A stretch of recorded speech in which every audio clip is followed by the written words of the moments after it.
Science जो होती है दोस्तों, ध्यान से समझने की कोशिश करिएगा, आपको कॉन्सेप्ट दे रहा हूं। साइंस भी 4 सिद्धांतों पे काम करती है। पहला होता है हाइपोथेसिस। क्या होता है? हाइपोथेसिस मीन्स कि हम कैसा सोचते हैं, किसी भी चीज को हम क्या सोच रहे हैं कि क्या बनाना है, तो वो हो गया हाइपोथेसिस, यानी हमारी परिकल्पना, सोच। उसके बाद होता है एक्सपेरिमेंट। अब हमने सोच तो लिया, अब उसके बाद उसको एग्जीक्यूट करने के लिए हमें एक्सपेरिमेंट भी तो करना पड़ेगा। सोचना पर्याप्त नहीं, आप अपने घर के बारे में सोच लिया, केवल ये पर्याप्त थोड़ी ना है।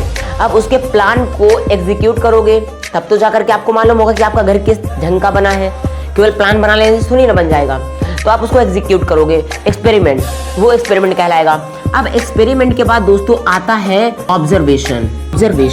अब दोस्तों जब आपका घर कुछ ढंग से तैयार होगा तो आप उस घर को क्या समझोगे? ऑब्जर्वेशन, कि यार ये खिड़की थोड़ा आगे बढ़ गई है, ये घर थोड़ा सा यहाँ से कम अच्छा है, छत थोड़ी इसकी ठीक नहीं है, खिड़कियाँ जो है थोड़ा गलत ढंग से बन गई हैं, खिड़कियों को थोड़ा और इधर होना चाहिए।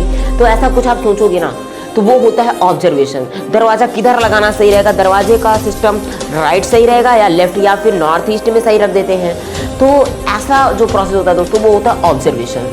आपने कोई भी कॉन्सेप्ट को लिया, आपके पास कोई आइडिया आया, आपने उसको सोचा, हाइपोथेसिस किया, उसके बाद आपने उसको कंडक्ट करवाया एक्सपेरिमेंट के जरिए, वो एक्सपेरिमेंट हो गया। उसके बाद आप ऑब्जर्वेशन करोगे, आपको उस ऑब्जर्वेशन से क्या क्या पॉजिटिव पॉइंट निकल के आए, क्या क्या उसमें से निगेटिव पॉइंट निकल के आए। जो पॉजिटिव निगेटिव पॉइंट निकल करके आते हैं वही आपका कहलाता है रिजल्ट। यानी रिजल्ट के बाद आपको मालूम हो जाता है कि अच्छा मेरी गलती कहाँ पे थी और क्या हुआ।